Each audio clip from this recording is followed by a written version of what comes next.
रुधिर वर्ग। हम लोग को लसिका कंप्लीट हो गया था कल की क्लास में। आज हम लोग पढ़ने वाले हैं रुधिर वर्ग के बारे में, ब्लड ग्रुप के बारे में। क्या हो गया भाई, कुछ हो गया क्या?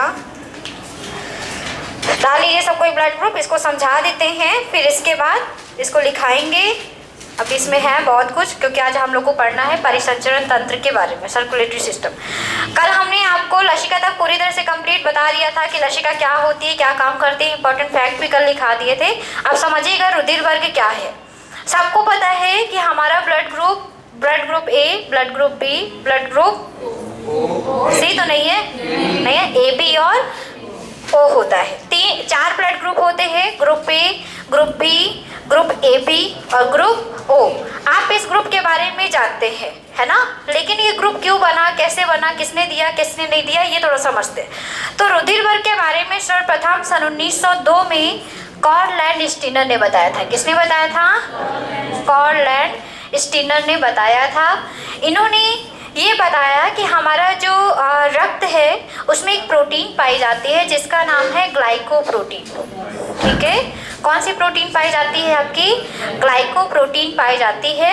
और ये जो ग्लाइकोप्रोटीन होती है आगे चलकर हमारे रक्त में एंटीजन का निर्माण करती है। किसका निर्माण करती है? एंटीजन का निर्माण करती है।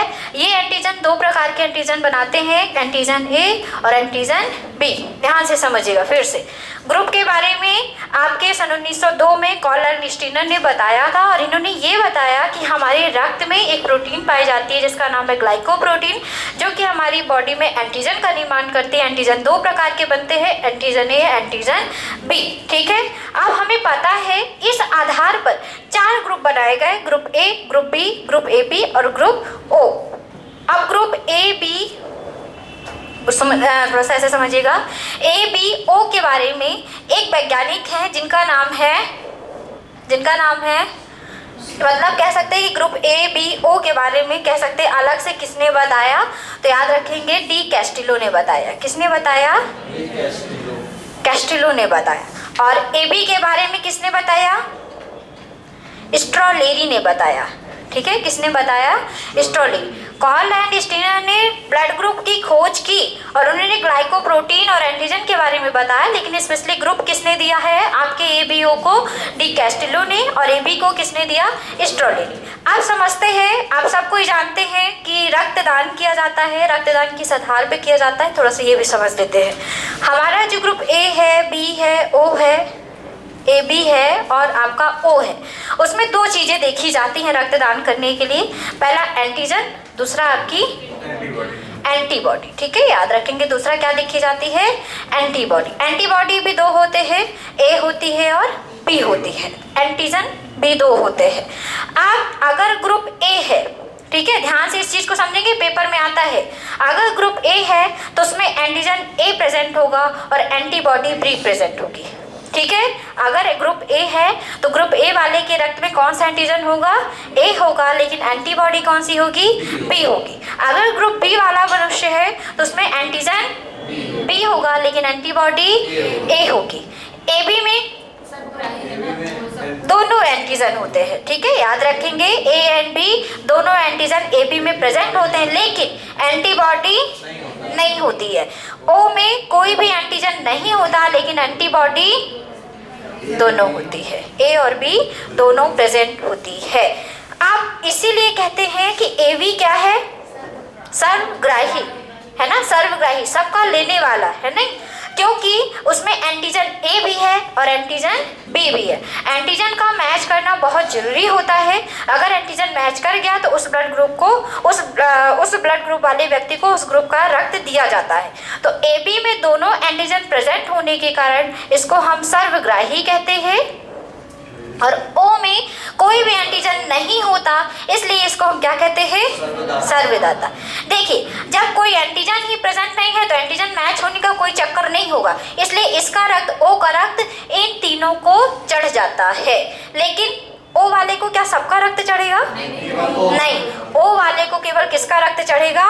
ओ को ही चढ़ेगा। ध्यान रखिएगा इस चीज को। ठीक है, ओ वाले को इन तीनों का रक्त नहीं चढ़ सकता, लेकिन ओ का इन तीनों को रक्त चढ़ सकता है, दोनों की बात है, क्योंकि इसमें कोई भी एंटीजन प्रेजेंट नहीं। अब पेपर में क्वेश्चन कैसे आता है, पूछ लेता है कि किसी मनुष्य में, या फिर ऐसे पूछ ले किसी मनुष्य में उसका ब्लड ग्रुप बी है, तो बताइए उसमें कौन सी, अगर एंटीबॉडी बी ए प्रेजेंट है तो उसमें एंटीजन कौन सा होगा।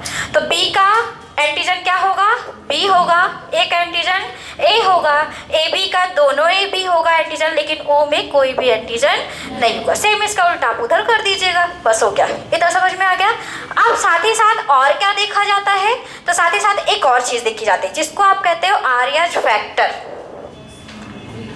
एक चीज और देखी जाती है जिसको कहते हैं आर्यज फैक्टर। हमारे ब्लड में एक प्रोटीन पाया जाता है जिसको आप कह सकते हो एक प्रोटीन है, ये प्रकार का फैक्टर जो है ये प्रोटीन है हमारे बॉडी पे। और इस प्रोटीन के बारे में कार्ल लैंड स्टीनर ने ही खोजा था। किस बंदर, एक बंदर पे खोजा था जिसका नाम है रीसस। इसी के नाम पर इस प्रोटीन को नाम दिया गया है आर्यज।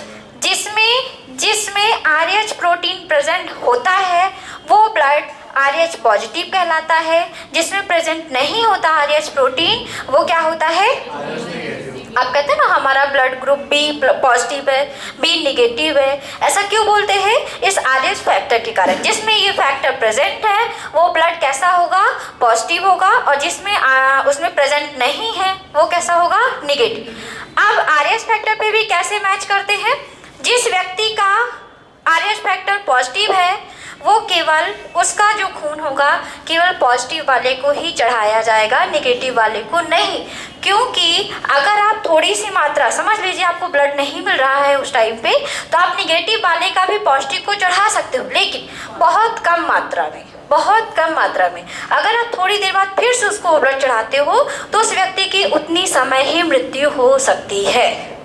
ठीक है, आ गया समझ में ना, क्योंकि ये बॉन्ड नहीं बना पाते आपस में, और फिर बॉन्ड नहीं बनेगा तो फिर हमारे शरीर में ब्लड काम नहीं करेगा। तो याद रखेंगे क्लॉट हो जाता है, क्लॉट वही है। तो इसलिए आरएच फैक्ट अगर पॉजिटिव है तो पॉजिटिव वाले को ब्लड देगा, और अगर निगेटिव है तो निगेटिव वाले का।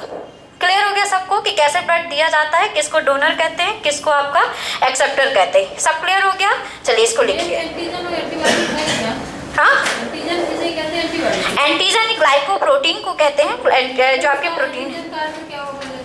एंटीजन को हिंदी में कहेंगे, एंटीबॉडी को तो प्रतिरक्षी कहते हैं, एंटीजन को कहते हैं प्रतिजन, हिंदी में कहते हैं उसको प्रतिजन। मतलब एक प्रकार की प्रोटीन है एंटीजन, ग्लाइकोप्रोटीन है, जो कि आपके दो, मतलब हमको स्टडी करने के लिए उसको दो रूप में बांटा गया है, ऐसा करके ए और बी है वो प्रोटीन आपकी। देखिए एंटीजन क्या होता है मैं आपको ध्यान से समझा देती हूँ।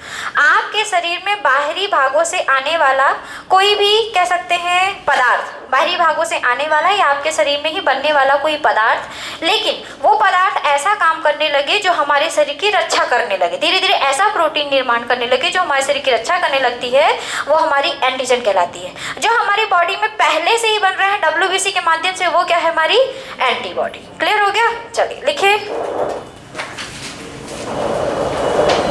डाल लीजिए ब्लड ग्रुप और लिखिए।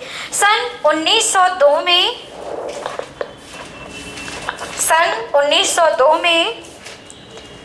कार्ल लैंड स्टीनर ने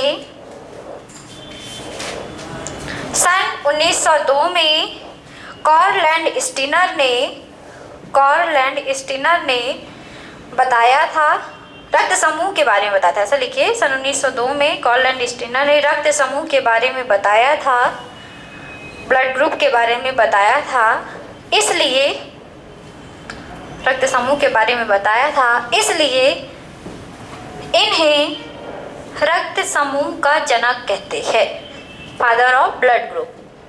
रक्त समूह का जनक कहते हैं, फादर ऑफ ब्लड ग्रुप कहते हैं,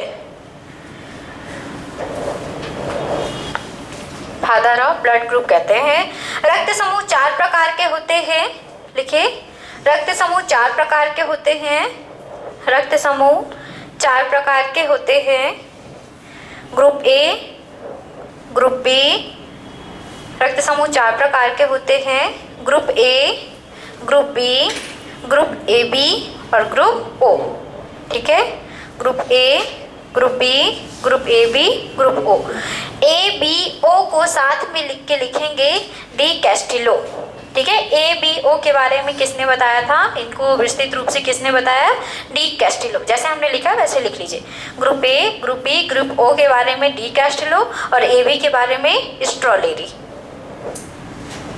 स्ट्रॉलेरी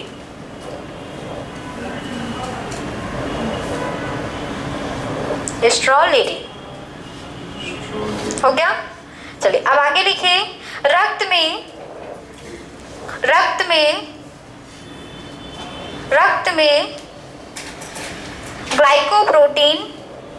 ग्लाइकोप्रोटीन पाई जाती है। ग्लाइकोप्रोटीन पाई जाती है जो एंटीजन का निर्माण करती है। ग्लाइकोप्रोटीन पाई जाती है जो एंटीजन या प्रतिजन का निर्माण करती है। एंटीजन या प्रतिजन का निर्माण करती है। एंटीजन या प्रतिजन का निर्माण करती है। यह एंटीजन दो प्रकार के होते हैं। यह एंटीजन दो प्रकार के होते हैं। यह एंटीजन दो प्रकार के होते हैं। Antigen A, antigen B. Antigen A, antigen B. Antigen A, antigen B. इसको बना लीजिए। ये जो आपके सामने बना हुआ है ये वाला भाग, ठीक है। ऐसे ही जैसे बना हुआ है वैसे ही आपको बनाना है। इस गुणे का निशान का मतलब है नहीं पाया जाता, ठीक है, याद रखिएगा। लिख देती हूँ साइड में, पता चले आप। ये आपको बनाना है, ये वाला।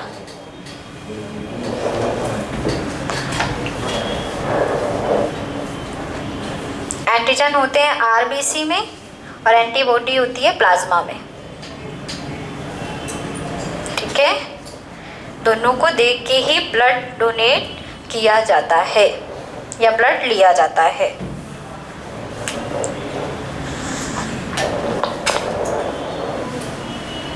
लिखिए। ग्रुप ए तो antigen A, antibody B. Group B तो antigen B, antibody A. Group A B तो एंटीजन दोनों हैं, ए और बी, लेकिन एंटीबॉडी नहीं है। ग्रुप ओ में कोई भी एंटीजन नहीं है लेकिन एंटीबॉडी दोनों प्रेजेंट है। ए बी और ओ नहीं हो सकता एंटीबॉडी। हाँ, ओ में एंटीजन नहीं है, एंटीबॉडी है लेकिन ओ नहीं हो सकता एंटीबॉडी। अरे जब दो एंटीबॉडी तो दो ही है ना, ए और बी है। एंटीजन भी दो है, ए और बी, तो कैसे होगा वो। ये इसके नाम पे नहीं दिया गया है, उसको ऐसे बताया गया है कि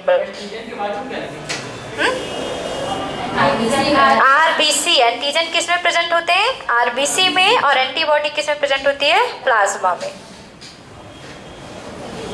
अच्छा, किसी ने हमसे एक क्वेश्चन पूछा था कि जब आप ब्लड निकालते हो, जैसे आप चेकअप के लिए ब्लड बाहर निकालते हैं तो उसमें ब्लड क्लॉटिंग, देखिए हमारे शरीर से जब भी खून बाहर निकलेगा उसका ब्लड क्लॉटिंग अपने आप हो जाएगा, है ना।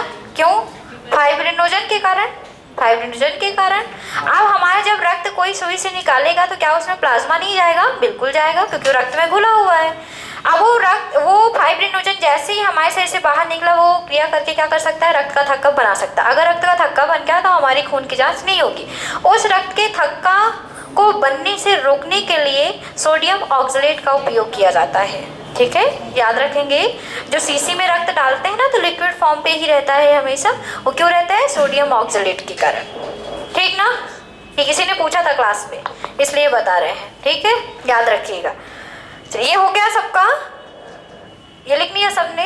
आगे लिखिए RH फैक्टर, आगे लिखिए। अच्छा, एक चीज और लिख लीजिए, AB सर्वग्राही और O सर्वदाता होता है। AB सर्वग्राही, यूनिवर्सल एक्सेप्टर, और O होता है यूनिवर्सल डोनर, ठीक है। AB सर्वग्राही और O सर्वदाता होता है। क्यों होता है ये हमने आपको बता दिया है। चलिए आप लिखिए RH फैक्टर। लिखिए RH फैक्टर,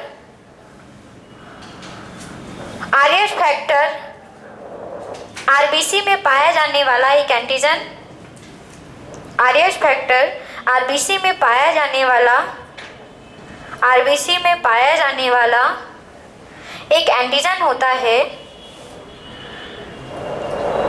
एक एंटीजन होता है। इस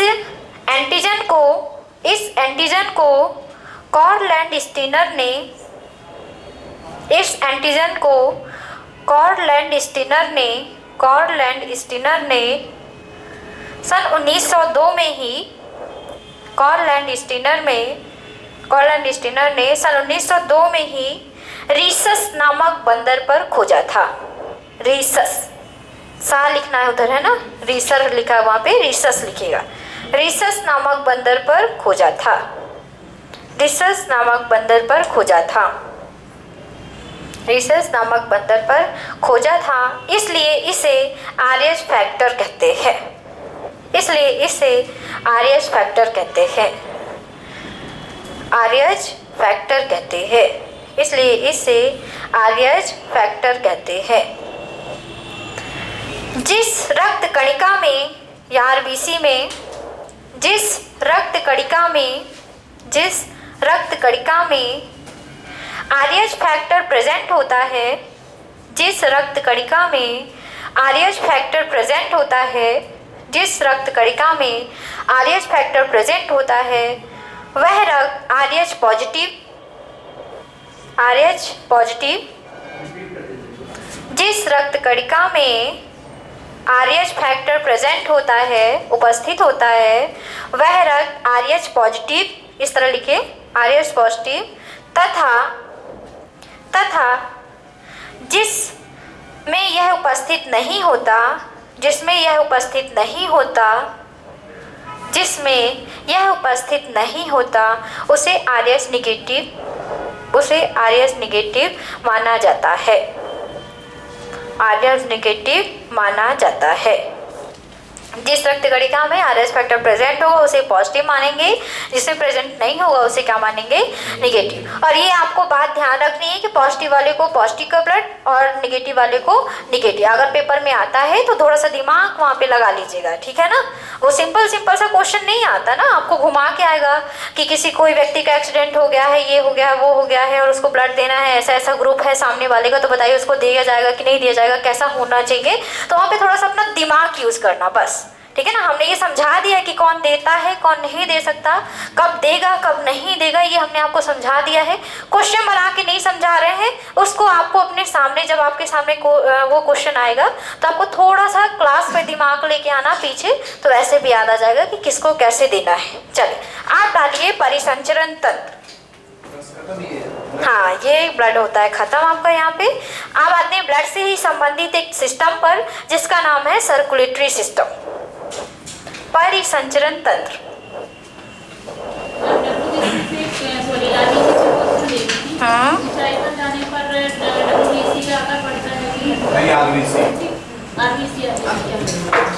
आप बताएंगे इसी का आंसर, आपको पता है इसका आंसर, बता दो। और ऊपर जाते जाते आरबीसी फट भी सकती है, इसीलिए नाकों से खून भी आने लगता है। पता है ना आपको, इसका क्वेश्चन आपको ऑलरेडी आंसर पता है आप सभी को, है ना। ऑक्सीजन की कमी के कारण फट भी सकती है ना, धीरे धीरे उसका आकार बढ़ता जाता है। जो ऊंचाई में रहता है उनकी नाक लंबी होती है। अरे ऐसा नहीं है, ऐसा नहीं है।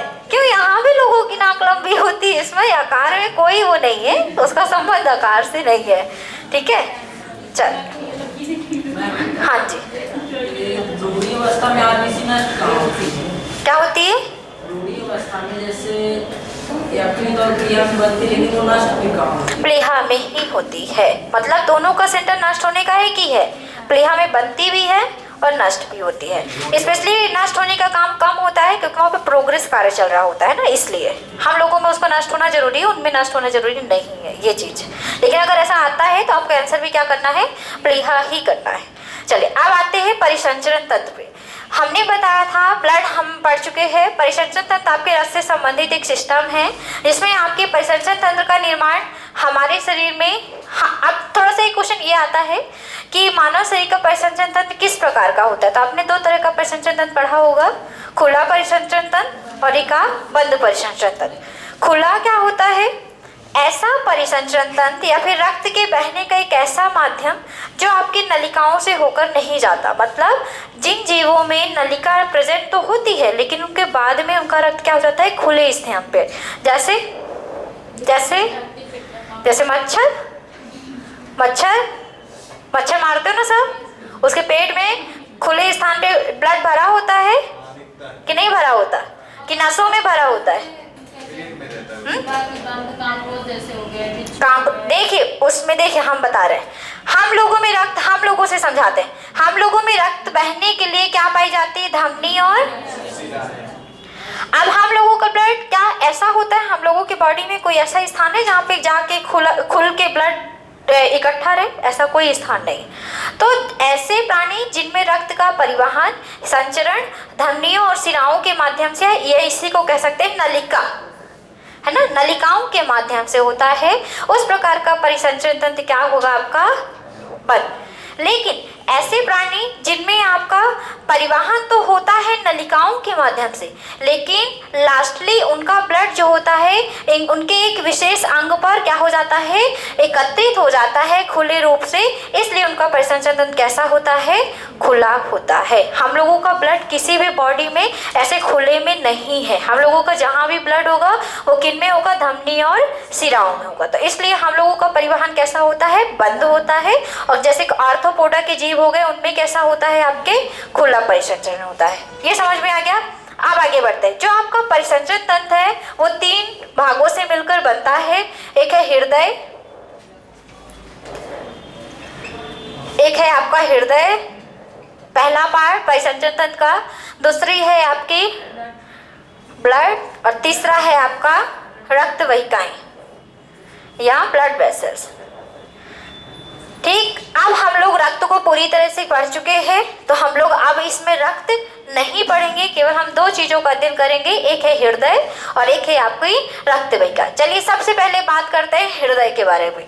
अब हृदय का स्ट्रक्चर आपके पेपर में नहीं आएगा, किसी भी पेपर में हृदय का चित्र नहीं आता। मैं चित्र बना के थोड़ी सी समझाऊंगी आपको, प्रॉपर्ली चित्र भी नहीं बनेगा यहाँ पे, क्योंकि आपको ज़्यादा समझना नहीं उसके अंदर की चीज़, ठीक है। अब हृदय है, कुछ लोग हृदय ऐसा भी जानते हैं, तो मैं ऐसा ही समझा देती हूँ, थोड़ा टेढ़ा होगा। सेम क्या आकार का होता है? सेम क्या आकार का होता है? हृदय सेम क्या आकार का होता है? सेम कैसे होती है? ये किसके आकार का है? पान के पत्ते के जैसा हो जाता है ना। चलो अब इस पे ध्यान नहीं दो, इधर ध्यान दो थोड़ा सा। जो आपकी रक्त, ध्यान से सुनिएगा, बातें नहीं कीजिए। ये चैम्बर है, कुछ और मत समझ रहे कि मैडम क्या बना रही हैं यहाँ पे, ठीक है। अब ध्यान से समझिएगा, ये जो आपका हृदय है, हमारा जो हृदय होता है 4 कोष्ठी हृदय होता है। कैसा होता है? 4 कोष्ठी। ये जो आपके चैम्बर ही बने हैं, ये पहला, दूसरा, तीसरा, चौथा, ऐसा करके आप गिन सकते हो। हृदय जो होता है एक मांसल युक्त अंग है। कैसा अंग है? एक मांसल युक्त अंग है। हृदय हमारा काफी कमजोर होता है, मतलब इसमें किसी प्रकार की हड्डी वगैरह नहीं, केवल मांसल है। अगर आप हृदय को निकाल के ऊपर बढ़िया जोर से धक्का मारो तो फूट भी सकता है, ऐसा करके। जैसे पॉलीथीन में पानी भर दो और उसको पट्टे से कर दो तो फूट जाएगा, सेम ऐसा हमारा हृदय है। लेकिन इस तरह ना हो, इसकी सुरक्षा के लिए इसके बाहर एक लेयर पाई जाती है जिसको कहते हैं पेरिकार्डियल झिल्ली। क्या कहते हैं इसको? पेरिकार्डियल झिल्ली। और इस पेरिकार्डियल झिल्ली के अंदर द्रव पदार्थ भरा रहता है जिसको कहते हैं पेरिकार्डियल द्रव। ये जो द्रव भरा हुआ है ये हमारे हृदय को बाहरी आघातों से क्या करता है? बचाता है। कोई तेजी से बड़े यहाँ पे हृदय के पास धक्का मार दे तो डायरेक्टली हृदय पे झटका ना पहुंचे, वो झटका किसको महसूस होगा? द्रव को महसूस होगा, जिसके कारण से वो इम्बैलेंस नहीं होगा। तो याद रखेंगे कि हृदय जो होता है मांसल युक्त अंग होता है, इसके बाहर एक झिल्ली नुमा संरचना पाई जाती है जिसको पेरिकार्डियल झिल्ली कहते हैं। इस झिल्ली के अंदर द्रव भरा होता है जिसको पेरिकार्डियल द्रव कहते हैं। हृदय में एक क्वेश्चन आता है कि हृदय में, आप सबको पता है कि हृदय में रक्त जाता है, इतना तो सबको पता है ना कि हृदय में रक्त जाता है और हृदय से ही रक्त आगे नीचे हमारे शरीर पे पहुंचता है हर जगह। अब हृदय में रक्त ले जाने वाली धमनी का नाम पेपर में पूछा जाता है, तो याद रखेंगे कोरोनरी धमनी। कौन सी धमनी हृदय में रक्त ले जाती है? तो याद रखेंगे कोरोनरी धमनी। हृदय में तो आपके 4 कोष्ठ होते हैं, हम लोगों का हृदय 4 कोष्ठ ही होता है, 2 आलिंद 2 निलय, 2 आलिंद और आपका 2 निलय। जो हमारा आलिंद होता है उसमें आपका डीऑक्सीजनेटेड ब्लड होता है, मतलब अशुद्ध रक्त। जिसमें ऑक्सीजन घुला होता है उसको हम शुद्ध रक्त कहते हैं, जिसमें ऑक्सीजन नहीं घुला होता उसको हम अशुद्ध रक्त। तो आलिन में याद रखेंगे कैसा रक्त होता है, डीऑक्सीजनेटेड मतलब अशुद्ध रक्त, ठीक है। और नीले में कैसा रक्त होता है, ऑक्सीजनेटेड। तो याद रखिएगा कि इसमें कैसा रक्त होता है, ऑक्सीजन युक्त रक्त किसमें होता है, तो हमारे नीलय में, और फिर नीलय से ही हमारे शरीर के प्रत्येक भाग में पहुंचाया जाता है। और आलिन में कैसा रक्त होता है आपका, शुद्ध रक्त या फिर कह सकते हैं डीऑक्सीजनेटेड होता है। इतना सबको क्लियर हो गया, ठीक है ना। चलिए थोड़ा सा लिखते हैं फिर आगे चलते हैं इसके। लिखिए डाल के, मानव में परिसंचरण डाल लीजिए सबको और लिखिए उसमें, मानव में पदार्थों के परिवहन हेतु, मानव में पदार्थों के परिवहन हेतु एक पूर्ण विकसित परिसंचरण तंत्र, एक पूर्ण विकसित परिसंचरण तंत्र पाया जाता है। मानव में पदार्थों के परिवहन हेतु एक पूर्ण विकसित परिसंचरण तंत्र पाया जाता है। मानव में पदार्थों के परिवहन हेतु एक पूर्ण विकसित परिसंचरण तंत्र पाया जाता है, परिसंचरण तंत्र पाया जाता है। मानव का परिसंचरण तंत्र, मानव का परिसंचरण तंत्र बंद परिसंचरण तंत्र होता है। मानव का परिसंचरण तंत्र बंद परिसंचरण तंत्र होता है, क्लोज होता है, ठीक है, बंद परिसंचरण तंत्र होता है। मानव का परिसंचरण तंत्र बंद परिसंचरण तंत्र होता है। परिसंचरण तंत्र 3 भागों से मिलकर बना होता है। परिसंचरण तंत्र 3 भागों से मिलकर बना होता है, 3 भागों से मिलकर बना होता है। पहला हृदय, दूसरा रक्त, तीसरा रक्त वहिकाएं, वहिनियां भी बोल सकते हो।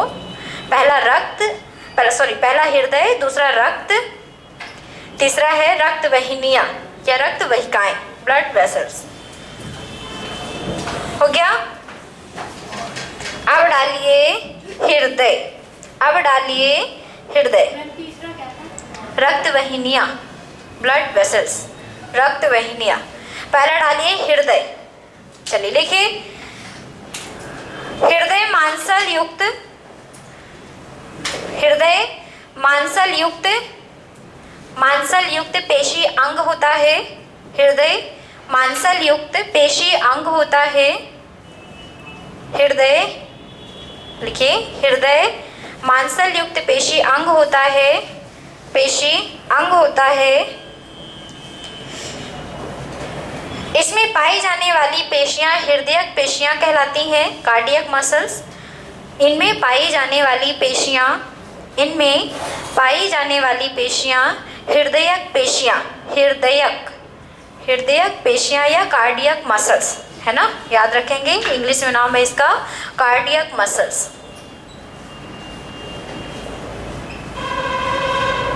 ठीक, कार्डियक मसल्स कहते हैं, कार्डियक मसल्स कहते हैं। आगे लिखे, हृदय के बाहर एक झिल्ली नुमा संरचना पाई जाती है। हृदय के बाहर एक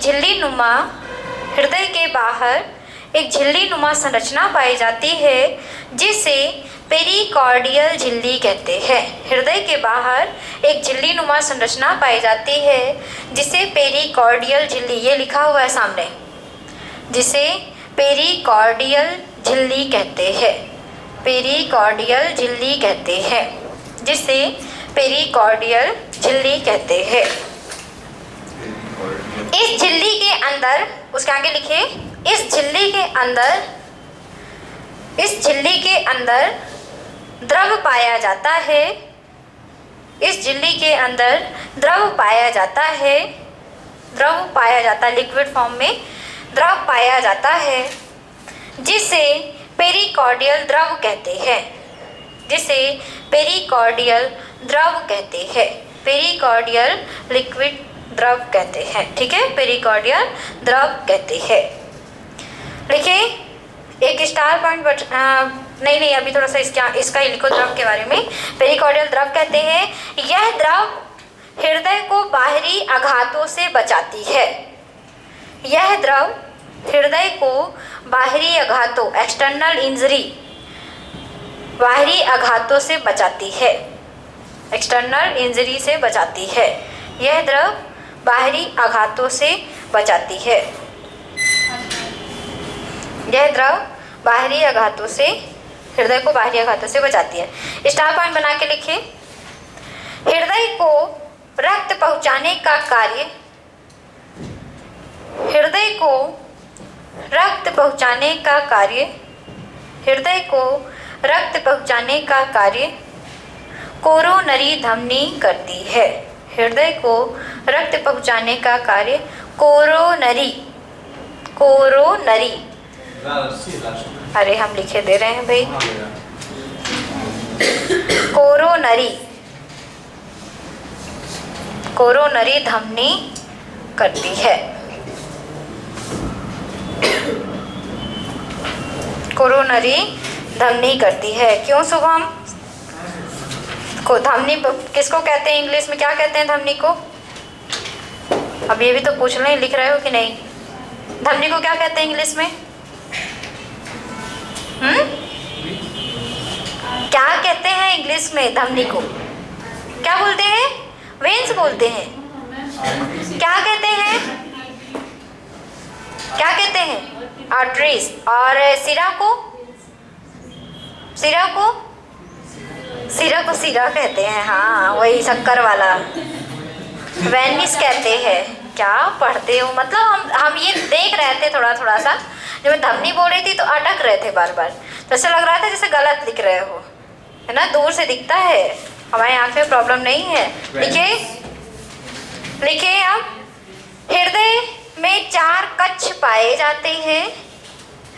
मानव का जो हृदय है वो 4 चैम्बर का बना होता है, लेकिन कुछ जीव हैं जिनका हृदय 3 चैम्बर का या 2 चैम्बर का भी होता है, ठीक है ना? मानव का हृदय मानव हृदय में 4 कक्ष पाए जाते हैं। 4 चैम्बर बोलते हैं कक्ष को,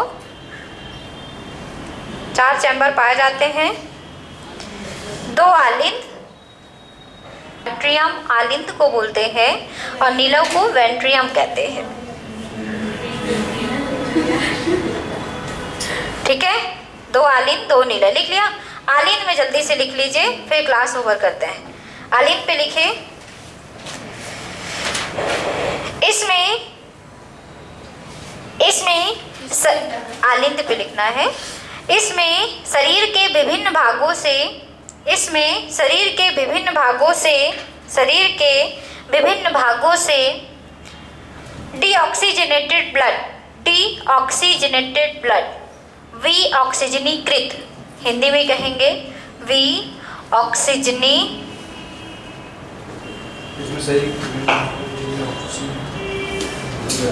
ऑक्सीजनीकृत ब्लड, रक्त, अशुद्ध रक्त भी बोल सकते हो, है ना? वी ऑक्सीजनीकृत रक्त आता है। शरीर के विभिन्न भागों से वी ऑक्सीजनीकृत रक्त आता है। नीलय पे लिखिए, नीलय पे लिखिए, वेंट्रियम पे लिखिए। इसमें ऑक्सीजनीकृत रक्त, वी को हटा दीजिएगा, ठीक है? हिंदी वाले समझिएगा, वी को हटा देंगे तो क्या बन जाएगा? ऑक्सीजनीकृत। ऑक्सीजनीकृत रक्त या ऑक्सीजनेटेड ब्लड, ऑक्सीजनेटेड ब्लड शरीर के विभिन्न भागों में पहुंचता है। इसमें ऑक्सीजनीकृत रक्त शरीर के विभिन्न भागों में पहुंचता है, शरीर के विभिन्न भागों में पहुंचता है। अभी हृदय खत्म नहीं हुआ है, हृदय में भी बहुत कुछ है, बहुत सारे इंपॉर्टेंट फैक्ट नहीं हुआ है, हृदय बहुत सारा है अभी हृदय, तो हम लोग अब अगली क्लास में पढ़ेंगे, ठीक है?